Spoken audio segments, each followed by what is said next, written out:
కొన్ని ఇళ్లలో మనం అడుగు పెట్టకూడని గదులుంటాయి. ఎందుకో తెలీదు, అక్కడ ఏం జరుగుతుందో తెలీదు. కానీ ఆ గది తలుపులు తెరిచిన తర్వాత మనం మునుపటిలా ఉండం. ఇది అలాంటి ఒక ఇంటి కథ. అనంతపురం జిల్లాలోని ఒక చిన్న గ్రామానికి కొంచెం దూరంలో ఓ పాత ఇల్లు ఉండేది. ఆ ఇంటిని గ్రామంలో అందరూ నల్ల ఇల్లు అని పిలిచేవారు.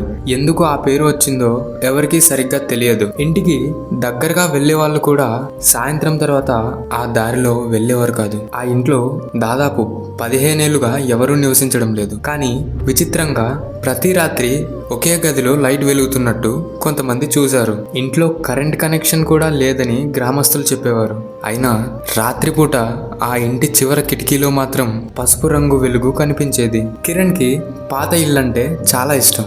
అతను చిన్న చిన్న హారర్ వీడియోస్ తీసి యూట్యూబ్లో పెట్టేవాడు. ఒకరోజు కిరణ్ స్నేహితుడు రాహుల్ ఆ ఇంటి గురించి చెప్పాడు. నువ్వు నిజంగా ధైర్యవంతుడివైతే ఆ ఇంట్లోకి వెళ్ళి వీడియో తీయి. కిరణ్ నవ్వుకొని అంతేనా, ఈరోజు వెళ్తా అని సమాధానం ఇచ్చాడు. ఆ రాత్రి 11:40కి కెమెరా టార్చ్ తీసుకుని కిరణ్ ఆ ఇంటి దగ్గరకు వెళ్ళాడు. రాహుల్ బయటే ఉండిపోయాడు. ఏదైనా అయితే వెంటనే బయటికి రా కిరణ్ అని అన్నాడు. కిరణ్ నవ్వుతూ నువ్వు ఇక్కడే ఉండు, నేను దయ్యాన్ని తీసుకొచ్చి నీకు చూపిస్తా అని ఇంట్లోకి వెళ్ళాడు. ఇంటి లోపలికి వెళ్ళగానే ఒక విచిత్రమైన చలి అతనికి తగిలింది. బయట వేడిగా ఉన్నా లోపల మాత్రం మంచు పెట్టిన గదిలా చల్లగా ఉంది. మొదటి గది ఖాళీగా ఉంది. గోడలపై పాత ఫోటోలు, రెండో గదిలో పాత కుర్చీలు, మూడో గదిలో పగిలిపోయిన అల్మారా. కిరణ్ ప్రతి గదిని కెమెరాతో రికార్డ్ చేస్తూ ముందుకు వెళ్ళాడు. ఇంటి చివర్లో ఒక చిన్న గది కనిపించింది. ఆ గది తలుపు మాత్రం మిగతా ఇంటి కంటే భిన్నంగా ఉంది. పాత ఇల్లు అయినా ఆ తలుపు మాత్రం కొత్తగా ఉన్నట్టుంది. కిరణ్ తలుపు మీద చేయి పెట్టాడు. అప్పుడే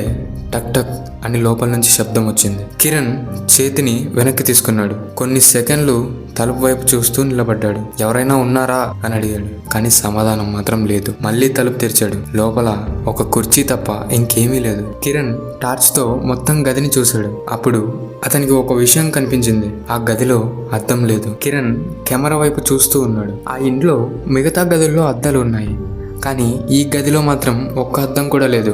అంతే. అతను బయటకు రావడానికి తిరిగాడు. అప్పుడే అతని వెనుక కుర్చీ కదిలిన శబ్దం వచ్చింది. కిరణ్ ఒక్కసారిగా వెనక్కి తిరిగాడు. కుర్చీ ఇప్పుడు తలుపు వైపు తిరిగి ఉంది. కొన్ని క్షణాల క్రితం అది గోడ వైపు ఉండేది. కిరణ్ అక్కడ ఒక్క సెకండ్ కూడా ఉండకుండా బయటకు పరిగెత్తాడు. బయట రాహుల్ ఎదురు చూస్తున్నాడు. ఏమైంది అని అడిగాడు. కిరణ్ నవ్వుతూ ఏమీ లేదు, పద. ఇద్దరు ఇంటికి వెళ్ళిపోయారు. కానీ ఇంటికి వెళ్ళిన తర్వాత కిరణ్ కి ఒక విషయం గుర్తొచ్చింది. తాను తీసిన వీడియో. అతను ఫోన్ లో వీడియో ప్లే చేశాడు. మొదటి గదిలో, రెండో గది, మూడవ గది అన్ని సాధారణంగానే ఉన్నాయి. తర్వాత ఆ చిన్న గది వచ్చింది. కిరణ్ వీడియోని ఆపేశాడు. అతని ముఖం ఒక్కసారిగా తెల్లబడిపోయింది. వీడియోలో కుర్చీలో ఎవరో కూర్చుని ఉన్నారు. తల వంచుకొని మొహం కనిపించడం లేదు. కిరణ్ వెంటనే రాహుల్ కి ఫోన్ చేశాడు.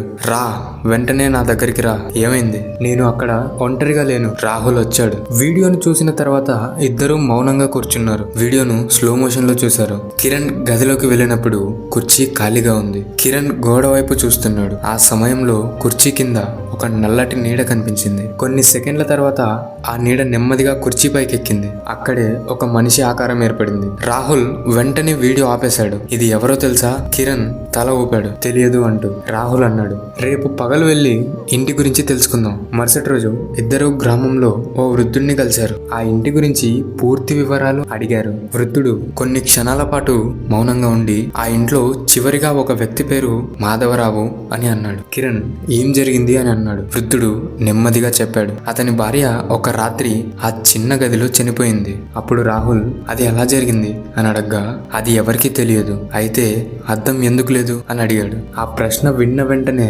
వృద్ధుడి మొహం మారిపోయింది. అతను కిరణ్ వైపు నేరుగా చూశాడు. ఆ గదిలో అద్దం ఉండేది. మరి ఇప్పుడు ఆ గదిలో అద్దాలు ఏమయ్యాయి? మాధవరావు భార్య చనిపోయిన తర్వాత వృద్ధుడు ఒక్కసారిగా సైలెంట్ అయ్యాడు. అతను ఆ గదిలో ఉన్న అద్దాలన్నీ పగలగొట్టాడు. కిరణ్ గుండెలో ఏదో తెలియని భయం మొదలైంది. వృద్ధుడు కేవలం ఒకే మాట అన్నాడు. అద్దంలో ఆమె ఒంటరిగా కనిపించేది కాదు. ఆ మాట కిరణ్ కి రాత్రంతా గుర్తొచ్చింది. అతను తన ఫోన్ లో ఆ వీడియోని మళ్ళీ చూశాడు. ఈసారి వీడియోలో కనిపించిన వ్యక్తిని జూమ్ చేశాడు. ఆ వ్యక్తి ముఖం నెమ్మదిగా స్పష్టమైంది. కిరణ్ శరీరం మొత్తం వణికిపోయింది. ఎందుకంటే ఆ వీడియోలో నిలబడి ఉన్న వ్యక్తి వేసుకున్న షర్ట్ కిరణ్దే. అతను ఆ రోజు వేసుకున్న అదే నీలం షర్ట్ రాహుల్కి చూపించాడు. ఇది నేను కాదు అని అన్నాడు. రాహుల్ మౌనంగా ఉన్నాడు. కిరణ్ అడిగాడు, ఏమైంది? రాహుల్ ఫోన్ ను దగ్గరగా చూసి అన్నాడు, నువ్వు ఈ షర్ట్ వేసుకుని ఇంట్లోకి వెళ్ళావు. అయితే రాహుల్ వీడియోలోని వ్యక్తిని చూపించాడు. ఇతను నీకు ఎదురుగా ఎందుకు కూర్చున్నాడు? ఆ రాత్రి కిరణ్ కి నిద్ర పట్టలేదు. సుమారు 2:13కి అతనికి మెలకువ వచ్చింది. గదిలో ఏదో శబ్దం. అతను లేచి కూర్చున్నాడు. శబ్దం ఎక్కడి నుంచి వచ్చిందో అర్థం కాలేదు. మళ్ళీ ఈసారి శబ్దం వచ్చింది. అతని గదిలో ఉన్న అద్దం నుంచి శబ్దం వచ్చిందని అతను నెమ్మదిగా చూశాడు. అద్దంలో అతనే కనిపిస్తున్నాడు. కానీ ఏదో తేడా ఉంది. కిరణ్ నిలబడి ఉన్నాడు. అద్దంలోని కిరణ్ కూడా నిలబడి ఉన్నాడు. కిరణ్ కుడి చెయ్యి పైకెత్తాడు. అద్దంలోని కిరణ్ కూడా చెయ్యి ఎత్తాడు. కిరణ్ చెయ్యి దించాడు. అద్దంలోని కిరణ్ కూడా దించాడు. అంతా సాధారణంగానే ఉంది. అప్పుడే కిరణ్ కదలకుండా నిలబడిపోయాడు. కానీ అద్దంలోని కిరణ్ మాత్రం నవ్వాడు. కిరణ్ గుండె ఆగినట్టయింది. అద్దంలోని కిరణ్ నెమ్మదిగా పెదవులు కదిపాడు. కిరణ్ కి ఏ శబ్దం వినిపించలేదు. కానీ ఆ మాటలు స్పష్టంగా అర్థమయ్యాయి. నువ్వు ఆలస్యంగా వచ్చావు. కిరణ్ వెనక్కి అడుగు వేశాడు. అద్దంలోని కిరణ్ మాత్రం ముందుకు అడుగేశాడు. కిరణ్ వెనక్కి వెళ్తుంటే అద్దంలోని వ్యక్తి అద్దానికి దగ్గరగా వస్తున్నాడు. ఆ తర్వాత అతను తన చెయ్యిని అద్దంపై పెట్టాడు. కిరణ్ కూడా భయంతో తన చెయ్యిని అద్దంపై పెట్టాడు. అద్దం మంచులా చల్లగా ఉంది. అప్పుడే అద్దం అవతల నుంచి ఎవరో తన చేతిని పట్టుకున్నారు. కిరణ్ అరుస్తూ చెయ్యి వెనక్కి తీసుకున్నాడు. అద్దంలో ఉన్న వ్యక్తి మాత్రం ఇంకా నవ్వుతూనే ఉన్నాడు.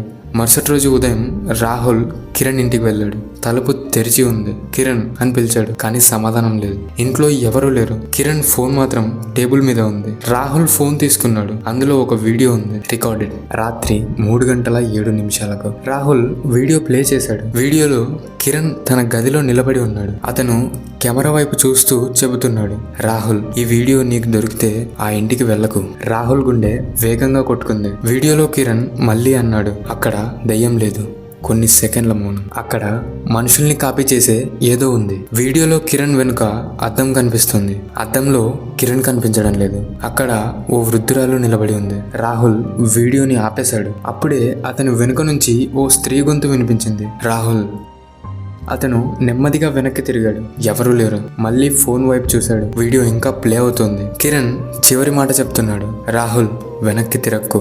రాహుల్ శరీరం మొత్తం చెమటతో తడిసిపోయింది. అతను కదలకుండా నిలబడ్డాడు. కానీ అతని ముందు ఉన్న అద్దంలో మాత్రం ఒక దృశ్యం కనిపించింది. అద్దంలో రాహుల్ వెనుక కిరణ్ నిలబడి ఉన్నాడు. రాహుల్ నెమ్మదిగా కళ్ళను మూసుకున్నాడు. అద్దంలో ఉన్న కిరణ్ మాత్రం నవ్వుతున్నాడు. అతను అద్దం మీద తన చేతిని పెట్టి ఒక మాట అన్నాడు, ఇప్పుడు నా వంతు.